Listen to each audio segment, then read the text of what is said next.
In this diesel engine series, I want to talk about loss or lack of power in these older Mercedes diesels. And the principles I'm going to talk about in this series apply to a lot of these older diesel engines, okay folks? So you got a diesel that just feels like it just won't get out of its own way, or as I always say, it feels like you just threw an anchor out. There's a reason and it needs to be fixed. But like if you saw my series on why does a diesel engine shake so badly at idle, it's not always just one thing. There could be any number of things. So we have an 86 300 SDL that's running quite well here. Look at that. It's running smoothly. It starts up good. But I tell you, when you hit the gas, it feels like the anchor's still dragging or the emergency brake is still on. I can reach down here and raise the throttle up halfway here, and it's just not coming up to speed. And I'm sure some of you said, oh, it's a turbo, oh, it's this, oh, it's that. There's all kinds of reasons that could cause an old engine like this to not develop power during acceleration. So I'm gonna go after this one thing at a time as we try to find out why and see if we can't get this engine to produce more power during acceleration.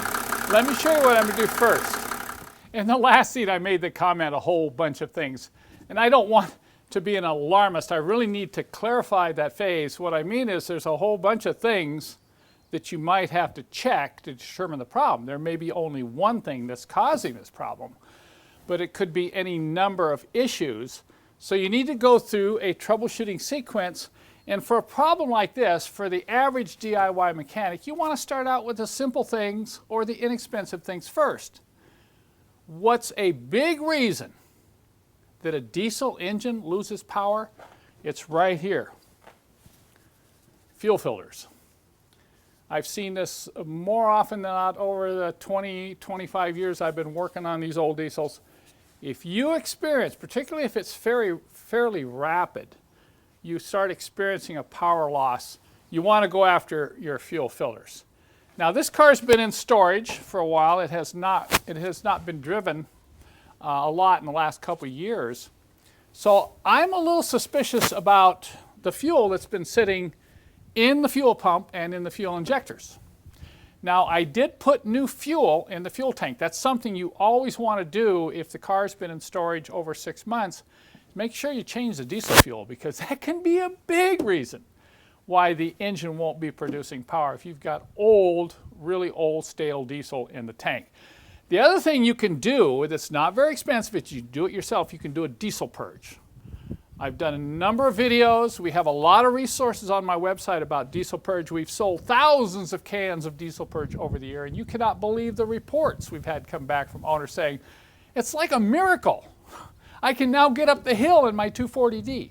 So I'm going to change the filters, because when you do a diesel purge, you really need to change the filters after you purge, because some of that junk may be, come right back around and get into the filter.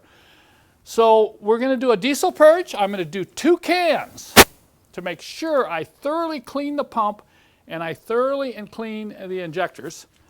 We're going to use our diesel tank. This is something we've created on my website. This is what we call a diesel emergency fuel tank, but it's also works great doing a diesel purge. Remember, when you purge, this is very important for those of you who are new to this. You don't put this in the fuel tank. This is not a fuel additive.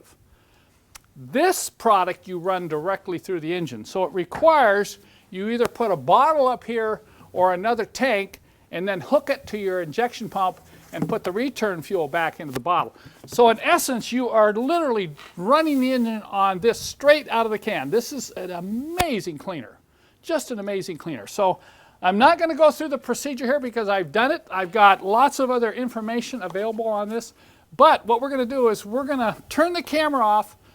We're going to do a diesel purge. Then we're going to drive the car for maybe 100 miles. And then we're going to come back and I'll report. Were we successful? Does this engine now produce power?